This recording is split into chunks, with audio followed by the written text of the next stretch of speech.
Hi, everybody. Welcome to Love Living Life. Today, we're going to be talking about a sacred ceremony, one that you can do on your own and feel a transformation in your life. I'm going to call it the Mandala Ceremony. Oftentimes, at retreats or events, I will lead a sacred ceremony to help the participants release chaos, let go of the old, and step into the new. I have one today that each of you can do, whether it's with your significant other, friends, or anyone nearby your home.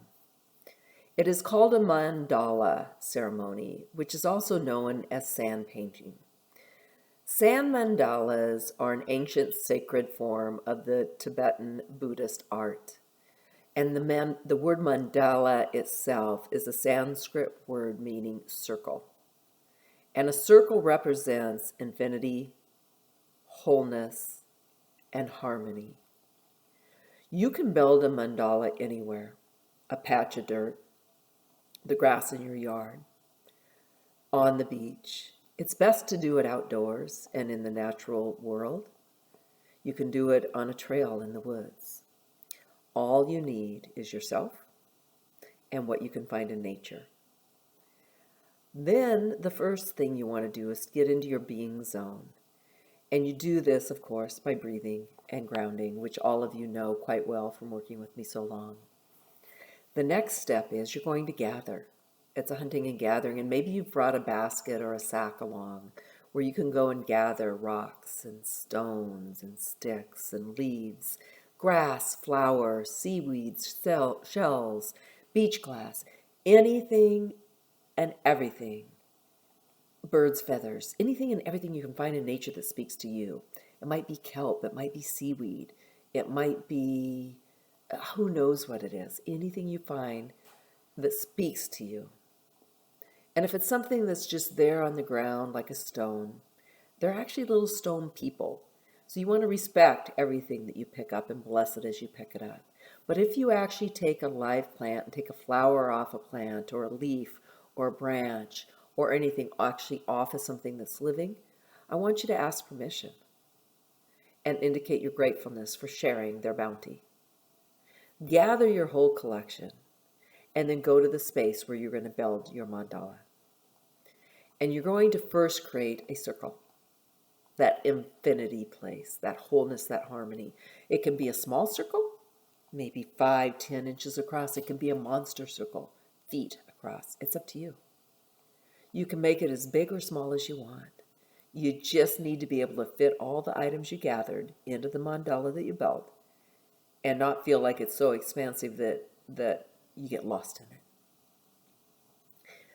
You want to put down your materials, and then you're going to take the time from your materials and find what you want to use to separate that mandala into 4 quadrants. Then they become triangles within, with the rounded edges. You've got to then determine as part of this process which direction is north or which direction is south. Remember, the sun rises in the east and sets in the west. So the placement of the sun should be able to tell you what direction you are at based on the time of the day. Once you know approximately your north, you're setting up your 4 quadrants so they're in the direction of north, east, south, and west. And the lines between each of these quadrants can be stones or pebbles or leaves or sticks or whatever speaks to you. Let me tell you about the directions and how you're going to make decisions now that you have your quadrants. Let me tell you about the 4 directions and how to decide what you're going to put in each of the directions. So the east, where the sun rises, is all about beginnings. The beginning of the day, the beginning of a life, the beginning of a new life, a rebirth. It is associated with the color yellow, represents the sun and the warmth, the innocence of creation and childhood. And as beings, we begin in the spiritual world, and the east direction represents our arrival in the physical world, the first time or through a rebirth process. You're ready to become the you were meant to be. So think about when you put something in the East that it has to do with beginnings, whether it's in your current life now, your next life, whatever that might be. It's going to be moving you towards what you do want. It might be a book. It might be a new hobby. It might be a new job. It might be a new life. The South, next door to the East, is all about experimentation. And it ties to the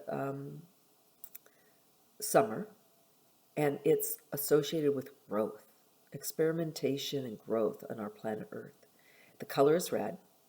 It represents the heat of the summer as well as adolescence and your growth spurt and learning to grow and separate from parents or separate from leaders or separate from others. It's growing outward, and it ties in our emotional side. So anything that you might want to release so you can relieve and separate yourself from where you have been attached and moving you towards growth and experimentation of where you want to go. The West is wisdom, and it ties to autumn and represents our adult years in a sense, where we really are building our knowledge and our wisdom, where we throw away how we used to think, the shoulds, shoulda, woulda, coulda, the should nots. Those are the black items. Those are the dark items that you no longer needed. The things that you're going to let go of. We want to empty our life of those should have and should nots. And then we're going to fill it with wisdom. And wisdom, what comes to mind when you think of wisdom? Owls. Maybe you have an owl feather. The color of wisdom is white. As we form our own opinions and develop our own values, and we live our own life rather than someone else's, it's when we begin to realize what fulfills us and how to fill our bucket. It is a time of maturity where our mental side is exercised through reading and learning and expanding. The North is enlightenment. The color is white. And it's a time of enlightenment where we become like elders, the wise, the mentors. It's a time of refinement and purification where we might make a crown of white daisies to wear on our heads. And we might put that in a mandala. It might be a way that we're going to, or just put a white flower in there. It's where we're ready and willing to enter a more spiritual life. In the North, we're renewed. Light and darkness mix and accent one another so we can see it. And we return to the spiritual world from where we came.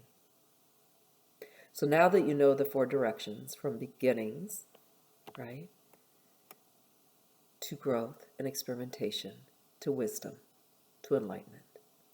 So now the next thing is you want to decide on your goal. You want to understand what you are doing and why before you begin to fill out the quadrant that you have built. This is a process to bring order out of your chaos. Our world is busy crazy. We all live in what's called, I call the doing zone. And we want to now use this process to bring peace and calm into your life, into your soul. And when you're stressed and going all the time, we're allowing our bodies to move in a chaotic state. This mandala ceremony and this intentional setting of items is to bring the quietness and the peace back to your mind, body, and spirit. So once you know what you're doing here is releasing the chaos and bringing in harmony and peace, you need to decide which items you have collected that will go in each quadrant. And as you pick up the items, so you might start in the East with beginnings, your old beginnings, it might be your new beginnings, and pick up the item that you want to place, bless it, thank it, hold it up to your mouth and blow your air or your energy into the item, then place it in the quadrant based on how it feels to you and where you instinctively feel it belongs. You will know. If it has to do with new beginnings, it would go in the East. That would symbolize what you want to attract or birth into your life. If it has to do with growth and experimentation, it might go in the South. Has to do with wisdom and letting go of the past. If it has to do with wisdom and letting go of the past, you'd put it in the West. And if it has to do with building your spirituality, put it in the North. Once you have all your items blessed and thanked and you're passed on your positive energy, I want you to sit and look at that sacred space that sacred infinity mandala. Feel into what you have done and what that might mean in your life. Pull out your journal or just sit in your mind's eye and think if you have not brought a journal along. You might even take a photo of this mandala so you remember it. But take time to journal, whether it's now or later. You're opening up all these 4 directions of your life. It's all part of what's considered a medicine wheel. And when you are addressing all aspects of your life in this process, you're opening up your heart to more. Ask your inner being, ask your heart what is right, what you're meant to learn, to know, and experience, and what action you might want to take to allow these new thoughts to unfold in your life. And when you're done, you can leave it for a few days, but at some point, if it's on your property or in your space, but when you're done and you're ready to leave it behind, you want to clean up your sand painting. And you do that by disassembling it and returning the items to their homes. So you want to remember where you got things. You want to carry them back to where you found them. Return the stone people to their stone friends. Return the sticks to where you found them. And then you want to, as you return things, is plan to carry the intention of the painting, of what you found, what you discovered, and what you know, forward in your life. Now thank each piece as you leave it. Just so you know, ceremonies are most effective when you're working with the natural elements of the earth and the world. These are the times to release the old and light your fire, or bring light upon your desire.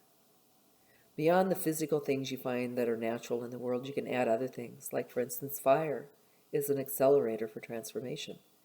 Whether you bring a candle or you burn things or find burnt things, that is a vision or a symbolic item for release. Water is a cleanser. Whether you have a container to hold it on it or you have a drop of water on a leaf or catching water in a shell. If you include that, that's going to be cleansing and releasing things you need to cleanse, toxins you need to cleanse out of your life, or things you need to cleanse out of your life.